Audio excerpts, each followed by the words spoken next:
Olá!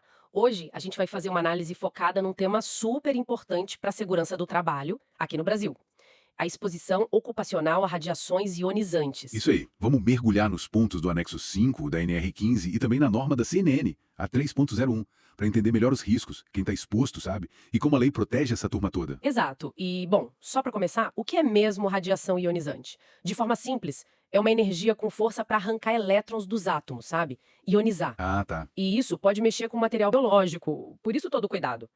Para nossa conversa aqui, da legislação trabalhista, a gente fala mais de raio-x, né? Usados em hospital, indústria. Certo. Medicina, indústria. Isso. Radiação alfa, beta, gama, que vem de isótopos radioativos em clínicas, laboratórios, e nêutrons, mais lá em reatores nucleares. Entendi. É bom lembrar que outras coisas tipo ultrassom, micro-ondas, essas são não ionizantes. Então não entram nessa regra aqui para adicional, tá? Certo, boa distinção.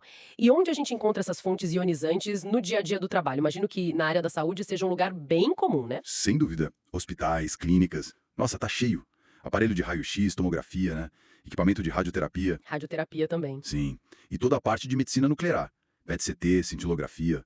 Quem manipula radiofármaco. Laboratório de pesquisa também. É bastante coisa só na saúde. E fora, na indústria, como é? Na indústria também se usa bastante. Tem técnicas como gammagrafia, radiografia industrial. São muito boas para checar peças, soldas, sem precisar quebrar nada, sabe? Ah, para controle de qualidade, né? Sem destruir, exatamente. E setor químico, nuclear, usam isótopos para medição. E claro, usina nuclear, aí o controle é outro nível, né? Rigoroso demais. Sim. E centros de pesquisa, empresa que transporta ou fabrica material radioativo, tudo isso. Interessante essa precisão que a radiação dá para a indústria. Mostra que é útil, mas, claro, reforça que precisa controlar bem, né? Com certeza. E como a legislação organiza esse controle todo? Olha, a regulação é meio que um trabalho em conjunto. O anexo 5 da NR15, ele basicamente aponta para a norma da CNN, a NN 3.01. Ah, então a da CNN é a principal. É, essa é a referência técnica e legal mesmo. É ela que traz as diretrizes básicas de proteção radiológica. E o que essa norma da CNN define, assim, na prática? Ela é bem completa, sabe? Definir os limites de dose de radiação que o trabalhador pode receber por ano. Os limites anuais. Isso. Cria conceitos como área controlada, área supervisionada, para saber onde o risco é maior, menor, detalhe o que o empregador tem que fazer, dar treinamento, monitorar o ambiente, os trabalhadores, fornecer EPI Aham. e, muito importante, exige um monitoramento individual da exposição de cada um. Falando nesses limites, quais são esses valores por ano? Então, para o corpo inteiro, o limite é 20 millisieverts, 20 mSv por ano. 20. Isso. E para o cristalino, que é a lente do olho, também 20 mCv por ano. Igual. Ok. Agora, para a pele e também para as mãos e pés, aí o limite é bem maior, 500 mSv por ano. 500. Nossa. Por que essa diferença tão grande? É que esses tecidos, pele, extremidades, são um pouco mais resistentes aos efeitos da radiação comparado a órgãos internos ou o cristalino, por exemplo. Entendi, faz sentido.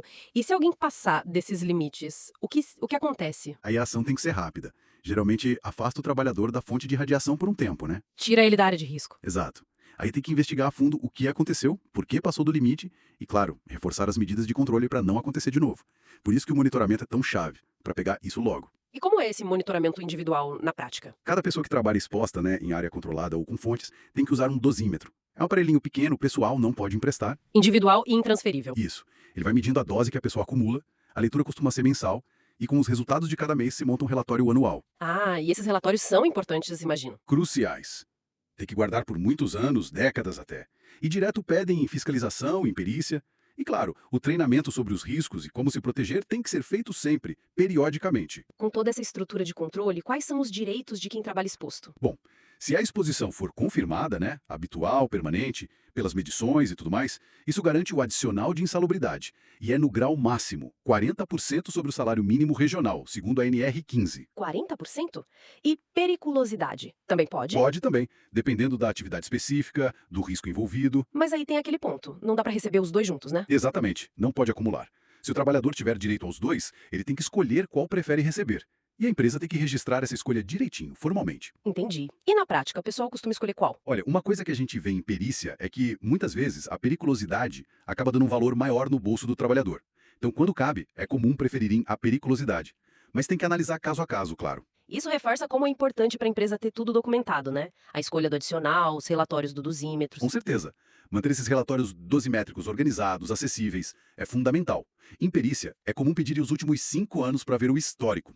Isso mostra que a empresa está cumprindo a norma, cuidando da saúde do pessoal. Então, para quem trabalha com SST, Segurança e Saúde no Trabalho, nessa área de radiação, quais seriam as dicas, as boas práticas principais? Olha, o essencial é, primeiro, se manter atualizado sempre.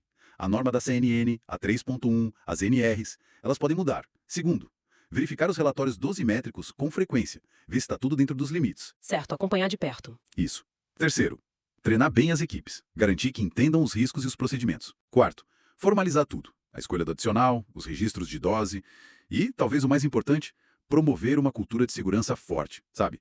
Incentivar o uso certo do dosímetro, a comunicação se algo parecer errado. Fica bem claro que lidar com radiação ionizante não é brincadeira. Exige muita responsabilidade, conhecimento técnico e legal atualizado e controles bem rigorosos. Tudo para proteger a saúde das pessoas e evitar problemas para a empresa também, né? Perfeito. É esse equilíbrio constante. Usar tecnologia a nosso favor, mas gerenciando os riscos que vêm junto. A gente explorou bastante como as normas cuidam das fontes que a gente conhece, que são monitoradas, mas fico pensando aqui, com todo esse controle para o que é regulado, qual seria o desafio de identificar e gerenciar a exposição que vem de fontes, sei lá, inesperadas, fontes não registradas? Boa pergunta. Tipo um equipamento antigo que foi descartado de qualquer jeito, ou material contaminado que aparece onde não devia, fora desses ambientes que a gente controla tanto. Fica aí uma reflexão sobre esses riscos mais escondidos.